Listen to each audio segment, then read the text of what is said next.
तस्मादसक्त सततं कार्यं कर्म समाचर। असक्तो ह्याचरन् कर्म परम आपनोति पुरुषः।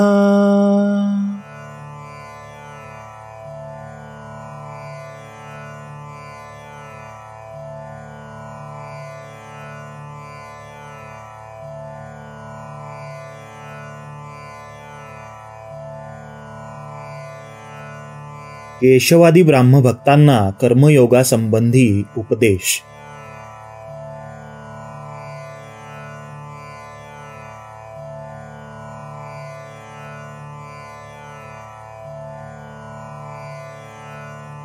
श्री रामकृष्ण केशव वगैरेंना उद्देशून म्हणाले, जगावर उपकार करण्याच्या तुम्ही गप्पा मारता, जग इतकं का लहान आहे हो? अन असे तुम्ही कोण मोठे जगावर उपकार करायला उठला आहात? साधनेद्वारा त्याचा साक्षात्कार करून घ्या, ईश्वर लाभ होऊ द्या, त्यानं शक्ती दिली तरच सगळ्यांचं भलं करू शकाल, एरवी नाही। एक जण भक्त म्हणाला, म्हणजे जोवर त्याचा लाभ होत नाही तोवर सर्व कर्मांचा त्याग करायचा, असंच ना? श्री रामकृष्ण म्हणाले, छे, तसं काय म्हणून? ईश्वराचं चिंतन, त्याचं नामगुण संकीर्तन, नित्यकर्म हे सारं करायलाच हवं की। ब्राह्मभक्त म्हणाला, अन संसारातील कामं, प्रापंचिक कामकाजाचं कसं? त्यांची वाट? श्री रामकृष्ण म्हणाले, वाट आणि कसली? ती देखील करा की, संसाराचा गाडा रेटण्यासाठी जेवढी म्हणून आवश्यक आहे तेवढी, पण निर्जनी रडत रडत त्याच्या पायाशी प्रार्थना केली पाहिजे की जेणेकरून ही कामं सारी निष्काम भावानं करणं जमेल, आणि म्हणावं, देवा, माझी सांसारिक कामं कमी कमी कर, कारण हे भगवंता, माझा अनुभव आहे की कामं फार वाढली की तुमचा विसर पडतो। मी आपला स्वतःशी समजत असतो की खूप निष्काम कर्म करीत आहे, पण अखेरीस सारं सकामच होऊन जातं।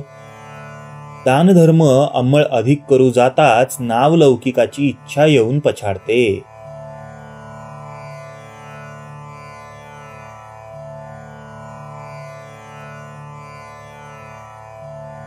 पूर्वजीवन शंभू मल्लिकांसह दानादी कर्मकांडाविषयी संभाषण।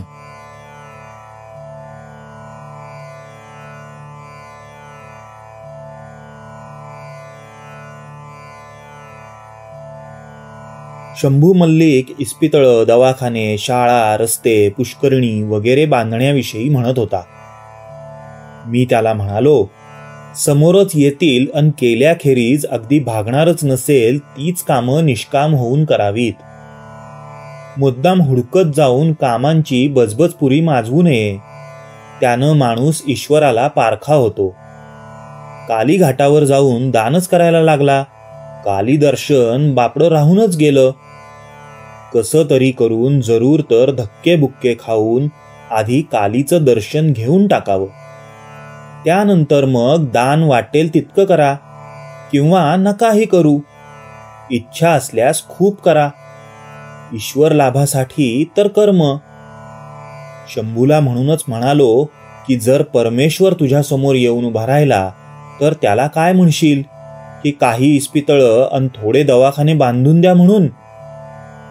भक्त कधीच असा राजाला भोपळा मागणार नाही, उलट म्हणेल, भगवंता, आपल्या पायाशी स्थान दे, तुझा सहवास नेहमी घडू दे, तुझ्या पादपद्मी विमल भक्ती दे, आणखी काय मागू? कर्मयोग अति कठीण, शास्त्रात सांगितलेली कामं ह्या कलियुगात आचरणं फार फार कठीण। जीवाचा प्राण अन्नात अडकलेला आहे, फारशी कामं झेपत नाहीत। रोगी तापानं अगदी अर्धमेला झाला आहे, वैद्यबुवांचे काढे अन मात्रा करता करताच इकडे रोग्याचा ग्रंथ आटपायचा। इतका अवधी आहे कोणाला सध्या? आजकाल एग्यू मिक्सचर, कलियुगात काय भक्तियोग, भगवंताचं नाम गुणगान नि प्रार्थना, भक्तियोगच युगधर्म। ब्राह्मभक्तांना म्हणाले, तुम्हा लोकांचा देखील भक्तीचाच मार्ग आहे. तुम्ही हरिनाम करता, जगदंबेचं नामगुणगान गाता. तुम्ही लोक धन्य आहात. तुमचा भाव खूप सुंदर आहे, छान आहे. वेदांतवाद्यांसारखं तुम्ही जगाला स्वप्नाप्रमाणे लेखत नाही. तसले ब्रह्मज्ञानी तुम्ही नाही. तुम्ही भक्त आहात. तुम्ही ईश्वराला व्यक्ती म्हणजे पर्सन समजता, तेही चांगलंच. तुम्ही आहात भक्त. व्याकुळ होऊन आळविल्यास त्याचं दर्शन हे झालंच पाहिजे.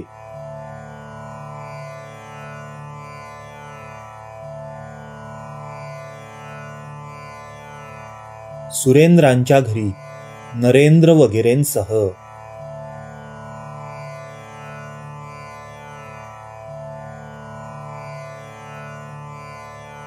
एवढ्यात जहाज कोयला घाटाला परत आले. सर्वजण उतरण्याच्या तयारीस लागले. होली बाहेर येताच त्यांच्या दृष्टीस पडले कोजागिरी पौर्णिमेचे प्रसन्न पूर्ण चंद्रबिंब मृदुमंद हास्य करीत आहे.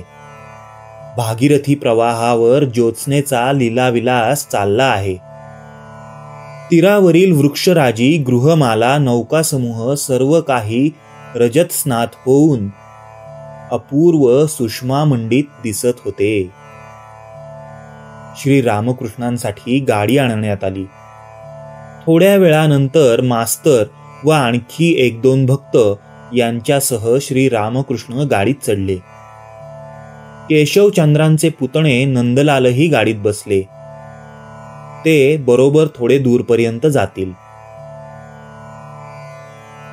सर्वजण गाडीत बसल्यानंतर श्री रामकृष्णांनी विचारलं, ते कुठे आहेत ते? केशवचंद्रांची विचारपूस चालली होती.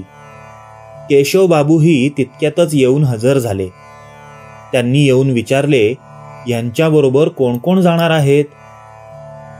सर्वजण गाडीत बसल्यावर केशवांनी साष्टांग प्रणाम करून श्री रामकृष्णांची पदधुली मस्तकी धारण केली. स्नेहपूर्ण शब्दांनी श्री रामकृष्णांनीही निरोप घेतला. गाडी चालू झाली. साहेब लोकांची वस्ती, सुंदर सुंदर राजपथ, दुतर्फा भव्य इमारतींची रांग. पौर्णिमेचा चंद्र उगवला आहे. इमारती जणू त्या विमल शीतल चांदण्यात विश्राम करीत होत्या. दारांवर सुंदर दिवे, खोल्यांमधून दीपमाला, जागोजाग हार्मोनियम, पियानोच्या सुरांवर आंग्ल ललनांच्या सुस्वर गाण्याचा ध्वनी कानावर येत आहे. श्री रामकृष्ण आनंदाने मृदू हास्य करीत करीत चालले आहेत. इतक्यात मध्येच एकाएकी म्हणाले, तहान लागलीये मला, कसं करावं? नंदलालांनी इंडिया क्लब समोर गाडी थांबवून वर जाऊन काचेच्या प्याल्यात पाणी आणले. श्री रामकृष्णांनी हसत विचारले, ग्लास धुतला आहे तर? नंदलालांनी हो म्हणताच त्यांनी ग्लास तोंडाला लावला. थेट एखाद्या बालकासारखा स्वभाव श्री रामकृष्णांचा.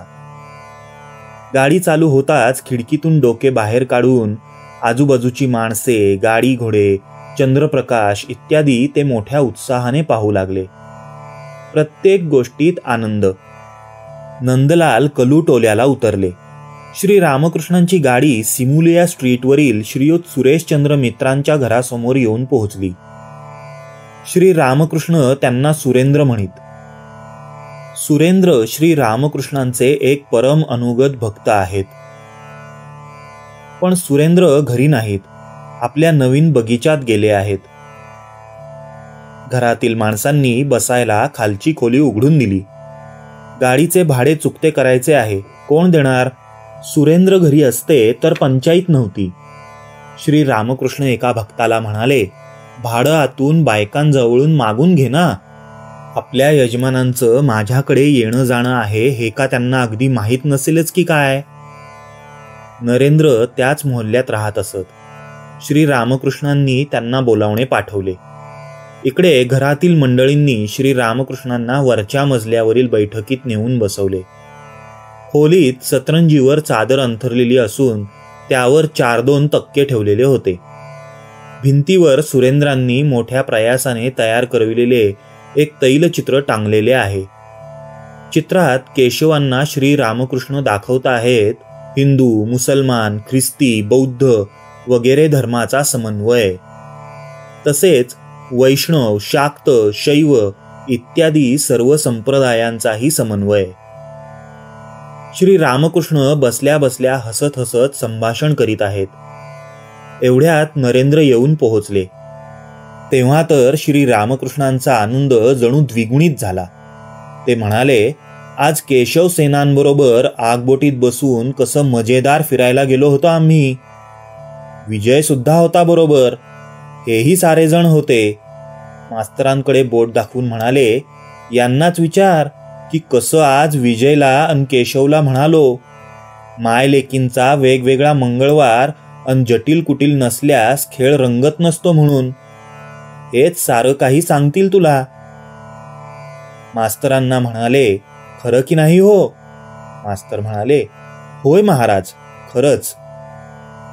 रात्र फार होऊ लागली तरीही सुरेंद्रबाबू परतण्याचे काहीच चिन्ह दिसेना.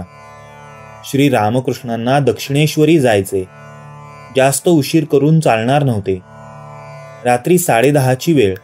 रस्त्यावर पिठासारखे लख्ख चांदणे पडले होते. गाडी आली. श्री रामकृष्ण तीच स्थानापन्न झाले. नरेंद्र व मास्तर प्रणाम करून कलकत्त्यातील आपापल्या घराकडे परतले.